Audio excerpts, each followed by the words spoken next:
Welcome to The Explainer. Today, we're diving into the Age of Jackson, a really turbulent 35-year period that saw America just explode westward, wrestle with new kinds of democracy, and, well, plant the seeds of its own destruction.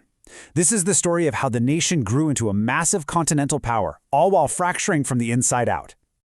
So here's how we're going to break it all down. We're going to start with this supposedly peaceful era of good feelings, then move into the political earthquake that was the Jacksonian Revolution. After that, we'll see a nation totally transformed by technology, reform, and finally, this relentless strive to expand that would set it on a collision course with itself. All right, so our story kicks off right after the War of 1812, during this time of intense American pride and nationalism. Historians have a few different names for this period. The Middle Period kind of situates it between the Founding Fathers and the Civil War. The Antebellum era, that's just Latin for before the war. But the Age of Jackson, that one really fits. Because Andrew Jackson himself was this walking contradiction, who really embodied the whole era.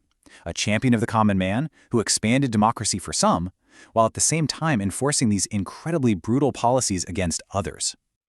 So right after the War of 1812, this huge wave of national pride just washed over the country. The old Federalist Party was basically gone, so all the political fighting cooled down. At the same time, you had the Supreme Court under Chief Justice John Marshall making all these decisions that strengthened the national government. For a little while, it really seemed like America was one big, happy, united nation. But yeah, that was pretty much an illusion. Because bubbling just under the surface, the country was splitting into three very different regions. You had the North, which was industrializing, building textile mills and big banks. Then you had the South, where the economy was all about cotton, made unbelievably profitable by the cotton gin and the institution of slavery. And then there was the West, the frontier, a land of rugged individualism and constant settlement. These three places had totally different needs and, not surprisingly, totally different ideas about where America should be heading. And all those simmering tensions, they were about to absolutely boil over into national politics, thanks to one of the most forceful and controversial figures in all of American history, Andrew Jackson. So the era of good feelings officially dies with one of the wildest elections in U.S. history. In 1824, Andrew Jackson, the big hero from the War of 1812, wins the most popular votes and the most electoral votes. But, and this is a big but, he doesn't get an outright majority. So the whole thing gets thrown to the House of Representatives. And who's in charge there? Speaker of the House Henry Clay, who could not stand Jackson. Clay engineers a win for John Quincy Adams, and what happens next? Adams turns around and makes Clay his Secretary of State. Jackson's supporters just exploded with rage, screaming that it was a corrupt bargain that stole the election. Well, Jackson wasn't the type to just let that go. He spent the next 4 years building a massive political movement completely fueled by that outrage. In 1828, he came roaring back and won the presidency in a total landslide. And his victory, it was a huge shift in American politics. States were getting rid of the rule that you had to own property to vote, which meant nearly all white men could now cast a ballot. This was the rise of the common man, and Jackson was their guy. This whole conflict just blew up the old political system. The one big party split, and suddenly we have the second party system. On one side, you have Jackson's Democrats. They're all about the small farmer, westward expansion, and they are deeply suspicious of big banks and any kind of centralized power. On the other side, you've got the Whigs, led by Henry Clay. They were the party of merchants and financiers, and they wanted to use the federal government to modernize the country with stuff like tariffs and a national bank. Jackson's presidency gets tested right away. Congress passes this high tariff that's great for northern industry, but really hurts the southern economy. So South Carolina, led by Jackson's own vice president, John C. Calhoun, just declares the law null and void. They basically said a state has the right to cancel a federal law, and they even threatened to leave the Union. Jackson's reaction was immediate and furious. He called it treason and got the army ready to go in. It showed that for all his talk about states' rights, his belief in the Union was absolute. A compromise eventually calmed things down, but wow, it was a scary preview of what was to come. And here's where we see the really dark side of Jackson's presidency. You see, while he was defending federal power to hold the Union together, he used that very same power to push a brutal policy of Indian removal. The 1830 Act gave him the authority to forcibly move the 5 civilized tribes from their ancient homelands in the southeast. This led to the horrific forced march of the Cherokee Nation to Oklahoma, what we now know as the Trail of Tears, where thousands of men, women, and children died from disease, starvation, and cold.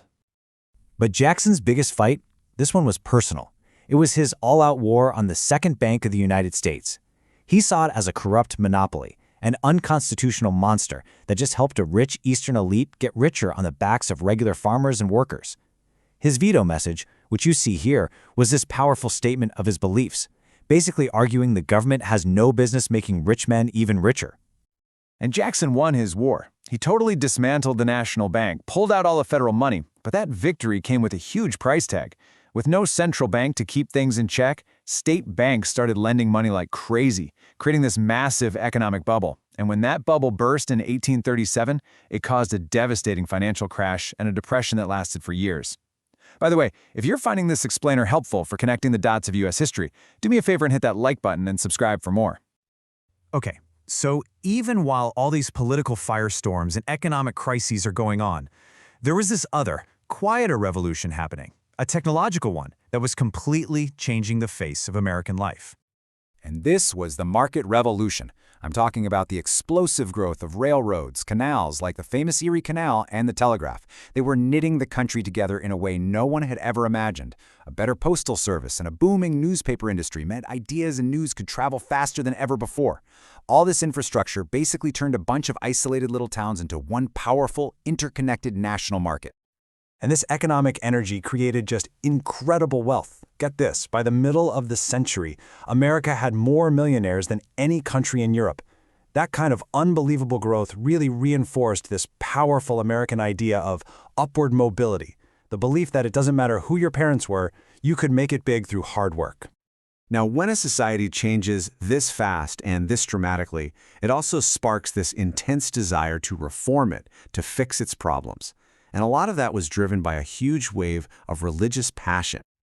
At the absolute heart of all this reform was something called the Second Great Awakening.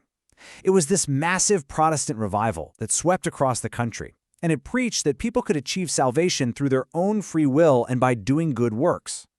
This inspired this incredibly powerful belief that not just people, but society itself could be perfected, could be made ready for the Second Coming.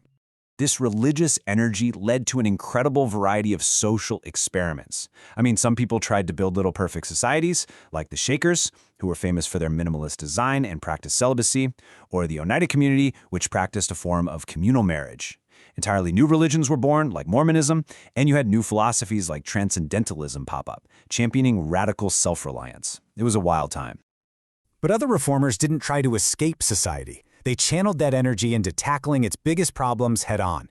The abolitionist movement, led by fiery figures like William Lloyd Garrison and the brilliant Frederick Douglass, grew from a fringe idea into a powerful moral crusade to end slavery. At the exact same time, pioneers like Elizabeth Cady Stanton started the organized fight for women's rights, and reformers like Dorothea Dix fought for humane treatment of the mentally ill. So you take all these incredible forces, Jackson's politics, the market revolution, this new spirit of reform, and they all converge and feed into one single powerful and frankly explosive idea that would send the nation hurtling westward. And that idea was manifest destiny. This incredibly powerful belief that the United States was literally destined by God to expand its borders, its democracy, and its way of life all the way across the continent to the Pacific Ocean. It was the perfect moral justification for what happened next.